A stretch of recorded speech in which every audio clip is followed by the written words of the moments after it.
Hello,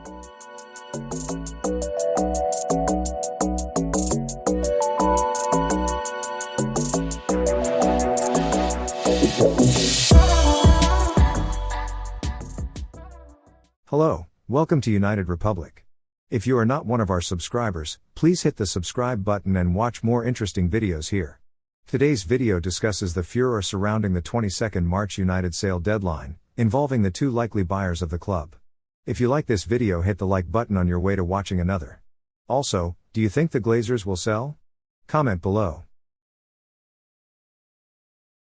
The story of the sale of Manchester United began in November 2022 when the Glazer brothers, who have owned the club since 2005, confirmed that they were considering selling it.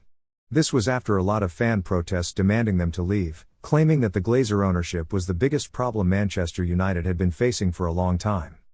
The news sparked widespread interest and speculation from potential buyers, both domestic and international.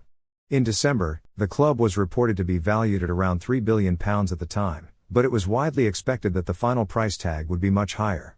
This set the stage for a highly anticipated bidding war for one of the most valuable and iconic football clubs in the world. In the first round of bids, there were several parties interested in acquiring Manchester United. The initial highest bid reportedly came from a consortium led by the billionaire financier and former QPR co-owner, Joseph de Grossa, which valued the club at around £4 billion. Other bidders included the American investment firm, Apollo Global Management, which had teamed up with the U.S. businessman and former owner of the Los Angeles Dodgers baseball team, Frank McCourt. A consortium led by the Saudi Arabian Public Investment Fund, which had previously tried to acquire Newcastle United, was also said to be interested.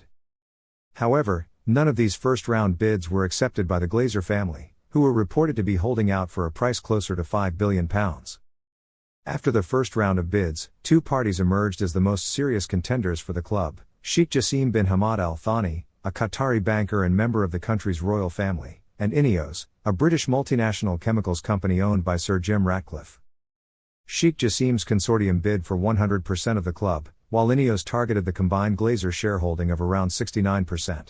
It's worth noting that both parties indicated that their second-round bids would be higher than the highest first-round bid of around £4.5 billion. A deadline for the second round of bids was set, which caused the battle to take over Manchester United to be plunged into chaos and confusion. The deadline was set for 22nd of March 2023 Wednesday night at 9 p.m. However, representatives of the Qatari banker, Sheikh Jassim bin Hamad Al Thani, and the Ineos owner, Sir Jim Ratcliffe, had claimed earlier that their bids had gone in before the deadline. Later, it was discovered that it was not the case and that at least one bid, Ineos, had requested more time. The second round bid deadline had created a saga around the sale of Manchester United. Well-placed sources cautioned that the Qatari consortium and Ineos were still likely to be well short of the Glazers' desired asking price of somewhere near the upper end of £5 billion to £6 billion. Both parties were planning to make offers in excess of the highest first-round bid. The delay could yet be to the Glazers' benefit as it puts pressure on potential suitors to ramp up their offers. However, it also further drags out a saga that began in November. A new deadline has yet to be confirmed, but Ineos is expecting to make their bid within the next 24 hours.